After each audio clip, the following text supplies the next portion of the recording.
House of Representatives summons CBN governor over new cash withdrawal limit. Global. Emir of Kano urges new commissioner of police to be fair when discharging duties. CITAD decries security agency sluggish response against politicians' inflammatory speech. This is freedom. And on the foreign scene, Ghana blocks 8 million mobile lines for failure to register.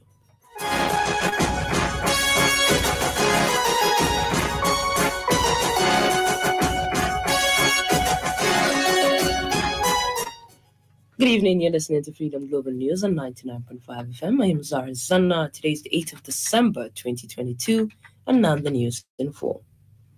The House of Representatives has asked the Central Bank of Nigeria, CBN, to stop the implementation of the new cash withdrawal policy slated for January 9th, 2023, pending compliance with the provisions of the Act establishing the bank. Similarly, the House also summoned CBN Governor Godwin Emefiele in accordance with the provisions of the Central Bank Act to brief the chamber on several policies of the bank in recent times. There was anger in the House today as members took turns to condemn the new cash withdrawal policy, saying it will grossly affect small businesses and the economy since most rural communities don't have access to banks. However, following a point of order raised by Mark Debela on the provisions of the Central Bank Act, the House directed the CBN governor to appear before the House on Thursday, December 15th, 2022, to brief the House on why the policy should be allowed to stand. Emir of Kano Alhaji Aminu Ado Bayero has charged the newly posted Commissioner of Police to the state CP Mamman Dauda to be fair when discharging his responsibilities, as this will give him the confidence to ensure success behind his assignment. Aminu Ado Bayero emphasized this while receiving the new CP at his palace, that the only way to achieve success is to abide by the rules and regulations, adding that all offenses should be judged legally and a long delay should not occur after investigation. Your responsibility fairly. What is your responsibility? So far, you have seen what we are doing without taking side. We have remained neutral and apolitical so far. So we continue to do that to the end of our tenure. Destruction of billboards, posters, and anything that will cause breakdown of law and order, that is our plea to them. And if they have any information that will help the security agencies to achieve its goal in eradicating or suppressing criminality in the community. The new Commissioner of Police stated that he was at the palace to introduce himself and solicit support over his assignments, as well as assure his readiness to ensure security and peaceful coexistence. He also calls on the people to desist from any acts that disturb peace, especially during the forthcoming elections. Cooperative Affairs Commission has called on small companies to register their companies in order to grow their company. The Registrar General Cooperative Affairs Commission, Alhaji Garba Abubakar, disclosed this at the Enlightenment and Sensitization meeting of customers and stakeholders held today. Abubakar also added that the lack of registration has made many companies cry that the government is not supporting them, which is not the case, saying that the government is giving support to the companies it knows.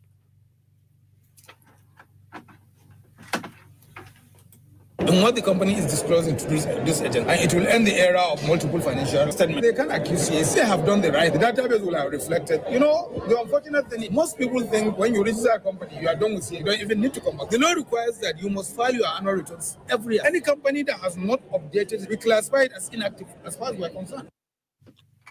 In his remarks, the chairman of the commission here in Kano, Alhaji Kabiru Musa Jemagu, said that the biggest challenge they're facing is the lack of awareness among people about the importance of registration. Most of these donor agencies, by the time they come here, the other part of the country tend to enjoy the benefit more at our own detriment. Disadvantage of not registering your business is we have the issue of continuity. You will now discover once the owner of the business dies, the business goes under because he is the only person and no another person can go, whereby the assets of the business will just be shared among his heirs or people to inherit it. Correspondent Safarao Tijani Allen reports that the event was attended by large and small business owners and non-governmental organizations, among others. On sports, the Minister of Youth and Sports Development, Sunday Dare, has met with state commissioners and directors of sports in Asaba, Delta State, which is the venue of the ongoing National Sports Festival, to deliberate on the national sports industry policy. Muhammad Abdul Karim has details of this and other sports updates. Last month, the Federal Executive Council approved the National Sport Industry Policy, which serves as a framework for guiding the reclassification of sports from recreation to business. At the recent meeting, the Minister of Youth and Sport Development, Sunday Dare, outlined the three main pillars of the policy to include infrastructure, investment, and incentives. The minister also said the episodic funding of sport by the government that was tied to sporting events will soon be history after the new policy gets implemented.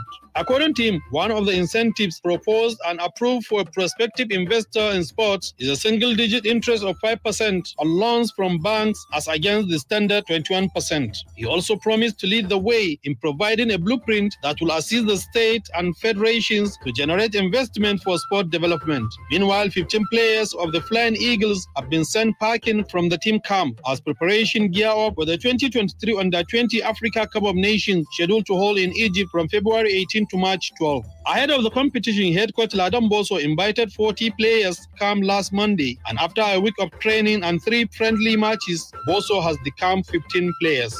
The veteran tactician has revealed that some of the players sent home had issues with injuries and documentation. In another update, Luis Enrique has left his role as Spain manager after they were knocked out of the World Cup by Morocco in the last 16. Spain Under-21 coach Luis de la Fuente has been recommended for the role, but his appointment must be approved by the board, who are meeting on Monday. Similarly, the Portuguese Football Federation has denied that Cristiano Ronaldo threatened to leave the team camp at the ongoing 2022 World Cup in Qatar. According to reports, Ronaldo told head coach Fernando Santos he might fly out of Qatar after finding that he was dropped for the last 16 clash against Switzerland. The 37-year-old is said to have calmed down eventually, realizing his departure could negatively impact the team. Abdul Karim Muhammad Abdul Karim, Freedom Radio.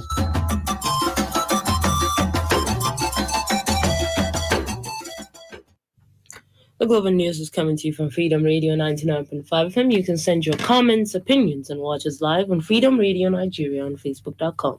You can get the link to the page on our website, freedomradionig.com, or call us through this number, 0824 44163.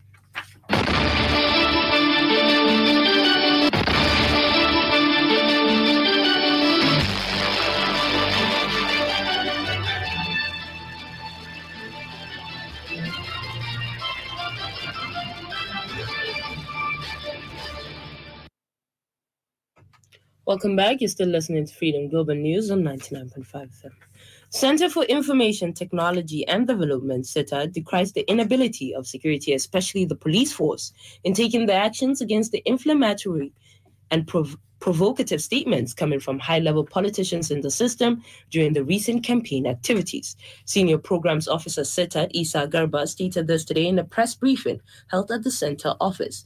Garba added that the high-profile politicians in Kano inflammatory speeches is capable of undermining the 2023 general election as well as the electoral process.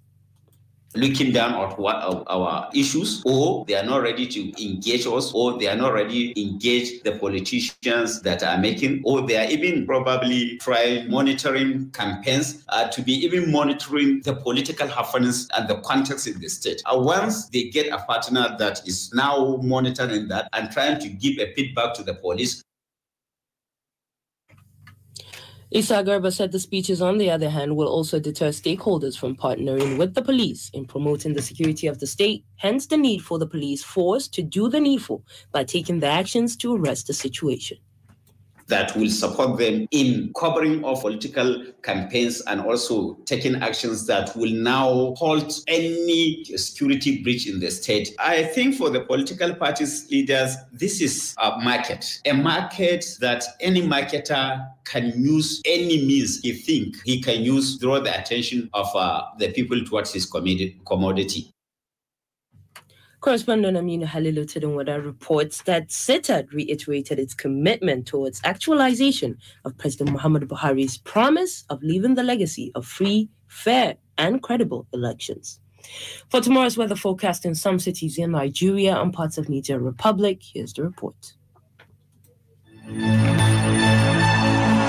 Kano tomorrow morning is expected to have a clear sky and light wind at an average temperature of 13 degrees Celsius and later change to 20 degrees Celsius with sunny intervals and a gentle breeze. Katsina will experience a clear sky and light wind at an average temperature of 16 degrees Celsius and later change to 21 degrees Celsius with sunny intervals and a moderate breeze. Kaduna will have a clear sky and light wind at 17 degrees Celsius and later change to 22 degrees Celsius with sunny intervals and a gentle breeze. Abuja is expected to have partly cloudy sky at 19 degrees Celsius and later increase to 26 degrees Celsius with sunny intervals and light winds. Lagos will be misty and have light wind at 25 degrees Celsius and later give way to 27 degrees Celsius with sunny intervals and light winds. Moving to Niger Republic, Maradi is expected to have a clear sky and a gentle breeze, average temperature of 17 degrees Celsius and later increase to 22 degrees Celsius with sunny intervals and a moderate breeze.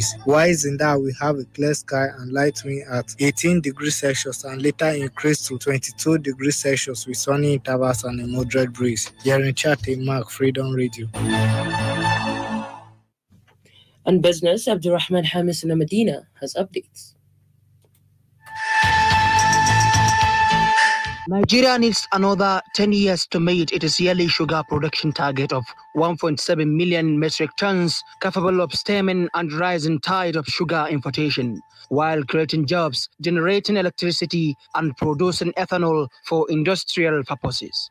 The Executive Secretary, National Sugar Development Council, NSDC, Zaka Dedeji, disclosed this while briefing reporters on the state of sugar production in Nigeria.